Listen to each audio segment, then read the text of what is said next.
Greetings,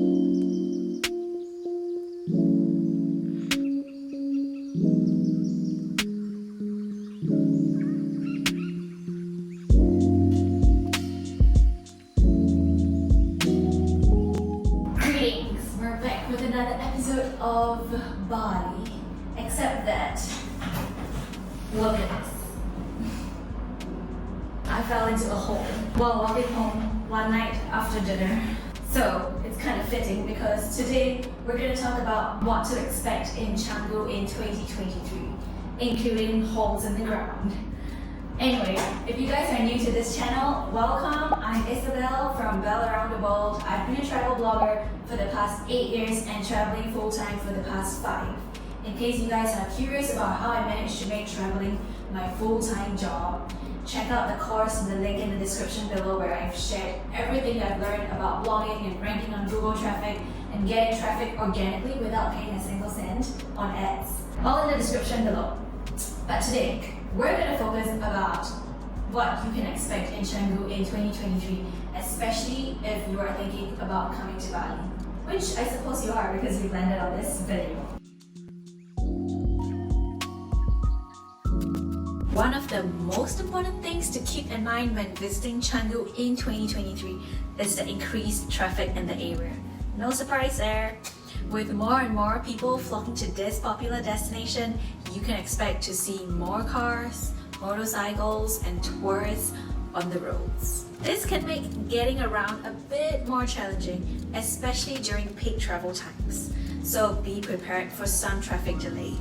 To avoid getting stuck in traffic, consider taking alternative forms of transportation, like just taking a Gojek scooter, because that will reduce the number of vehicles on the road. Not only will you avoid traffic, but it's also a great way to explore the area and take in the sights and sounds of Canggu. Just be sure to wear a helmet and follow traffic rules and regulations, as traffic can really be quite chaotic in Bali. Speaking of traffic, the one good thing about being in Canggu in 2023 is that the shortcuts are much more well paved, especially the Canggu shortcut. Before it used to be just a dirt road, but now it's actually a well paved concrete road, and you get a lot of traffic there. There's no surprise, but at least it's a well paved road and you can get around smoothly.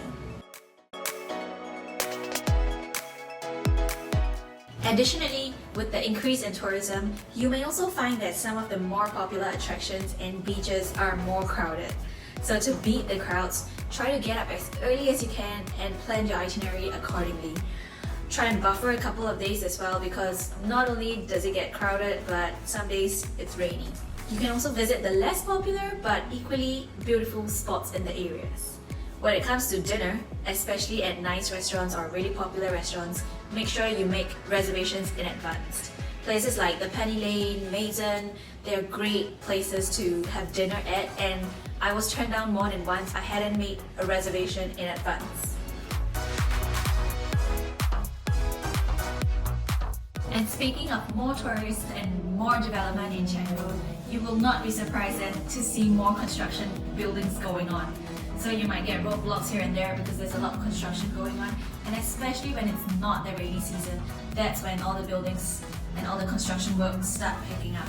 So, well, your beautiful rice views might get tainted here and there with all this ongoing construction, because Bali's property is super hot right now. I don't even have to tell you that, you know that.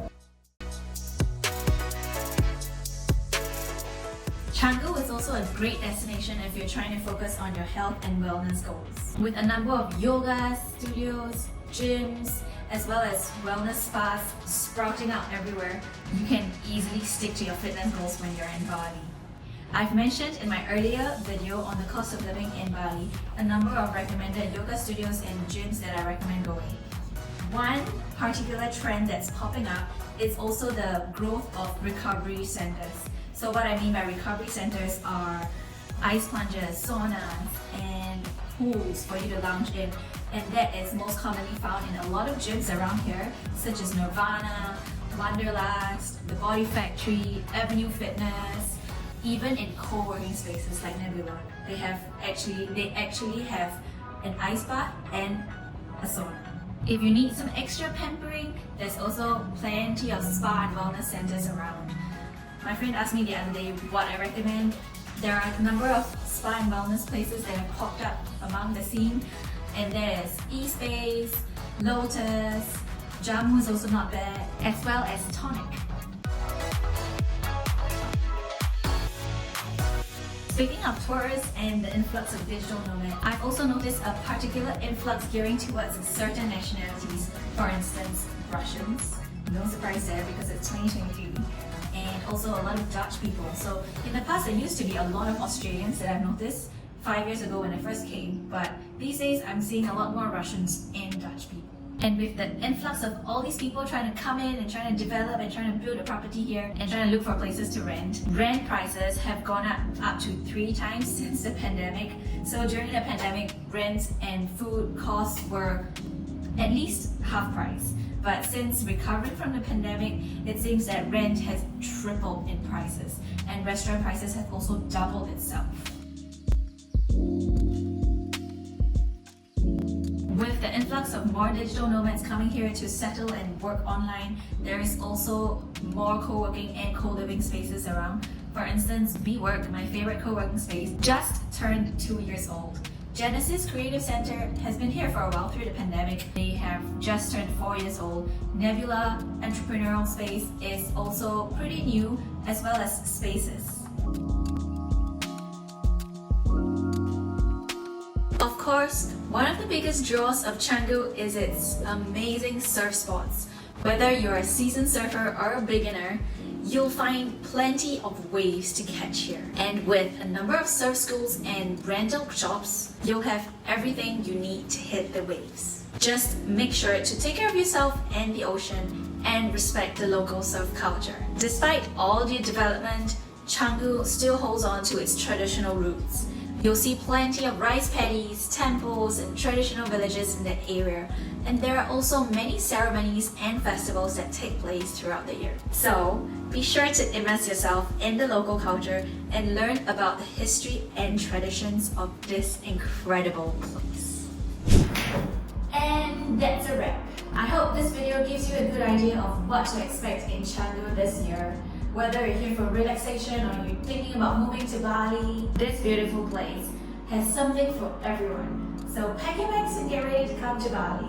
Let me know if you have any questions about moving or living or visiting Canggu or Bali in general in the comments below, and I look forward to seeing you in the next video.